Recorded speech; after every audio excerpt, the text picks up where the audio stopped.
Hi, I'm Emre from Politecnico Milano. I'll talk about our research paper entitled as Wide Spectrum Characterization of Long-Running Political Phenomena on Social Media, the Brexit Case. And for the full content and materials, please refer to our research paper. In the new digital age, people tend to share their opinions easily on social media platforms.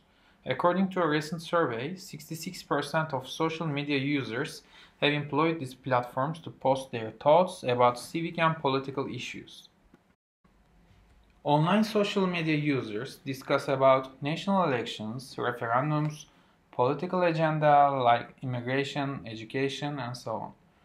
And we can get deeper understanding about the dynamics of online discussions, such as ongoing debates, criticisms toward political actions, controversial topics, and reflections on people.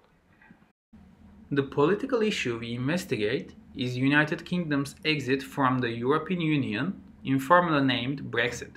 In our study, we covered a variety of aspects of Brexit phenomena, including topics, main actors, political stance, sentiment, user profiling, time-based evolution, and more. And our research questions are: how can we analyze polarized political elections?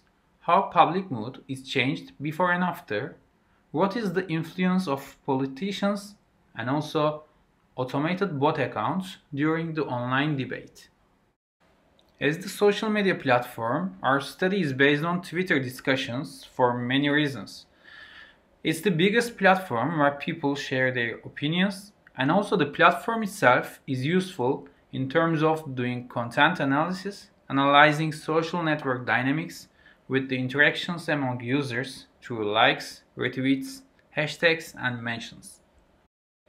Also, when we analyze the data volume about Brexit phenomena, we see that Google search trend and Twitter data volume is highly correlated to each other within our 33 months of time period. In our study, we queried all the tweets having the keyword Brexit from January 2016 to October 2018. As a result, we collected over 10 million tweets posted by around 1.5 million users.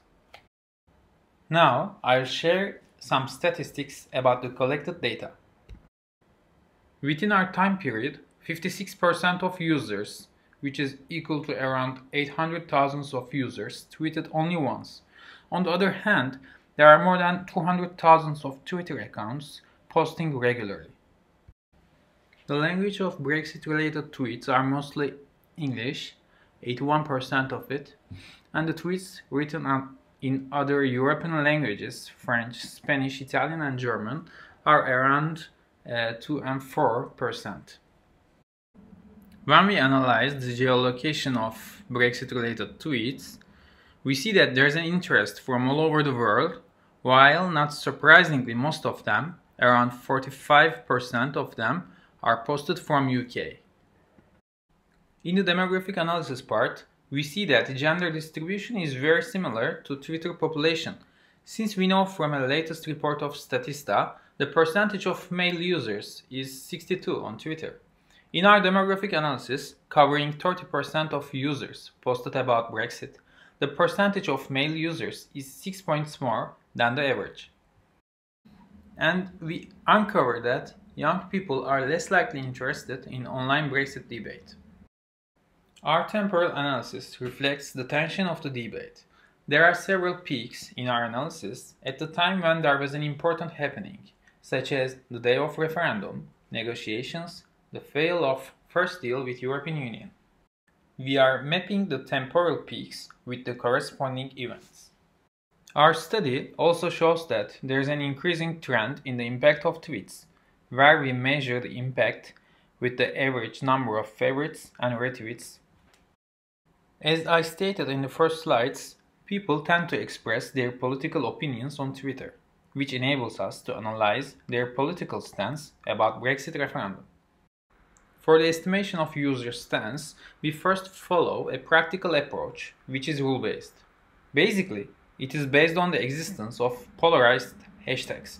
We first calculate the stance of a tweet And then, by looking to all tweets of users, we calculate the overall stance for each user.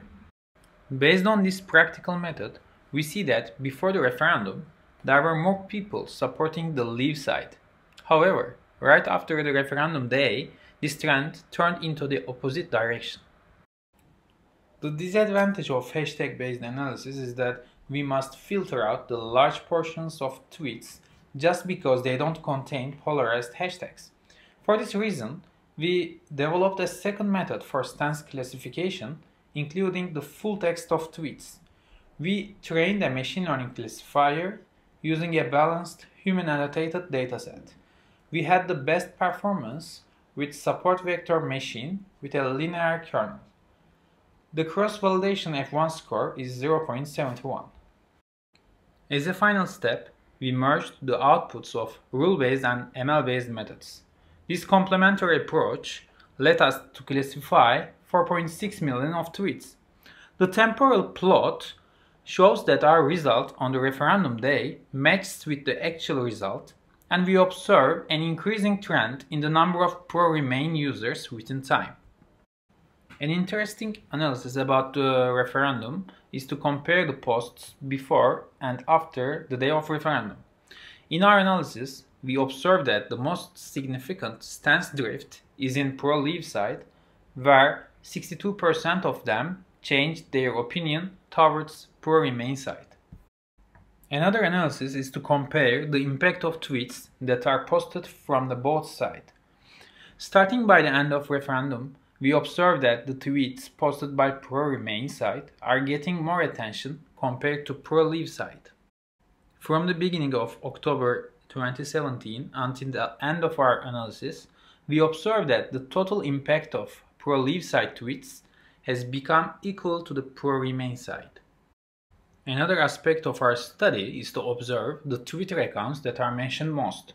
Our filtering criteria is to filter the user accounts that are mentioned by others for at least 10,000 times, and we categorized into three: politicians, news channels, and campaign accounts. For the top 8 politicians' accounts, we made a comparative analysis to each other.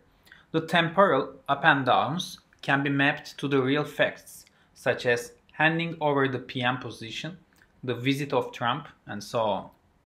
Stance information tell us how people position themselves towards a goal.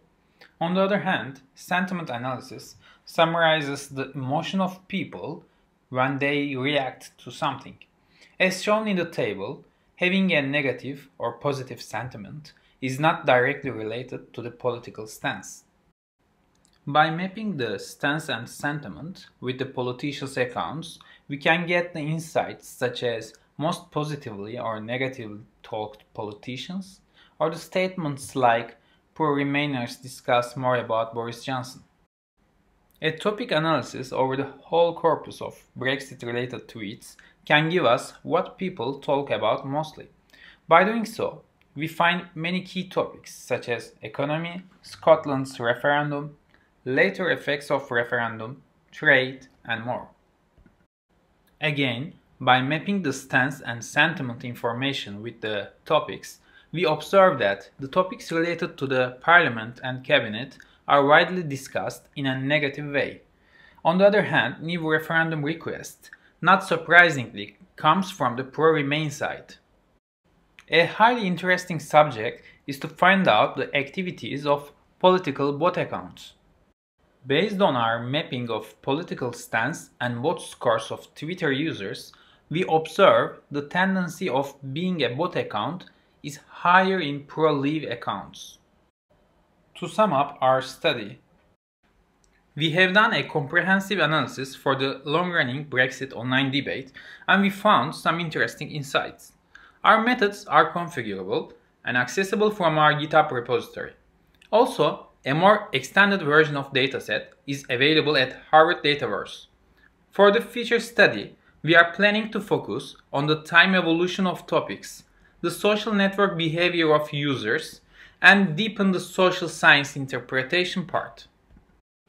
Thank you for listening until the last slide. I hope our study can be a good resource for other researchers and specifically for social scientists and journalists. Feel free to ask any questions by email. Thank you.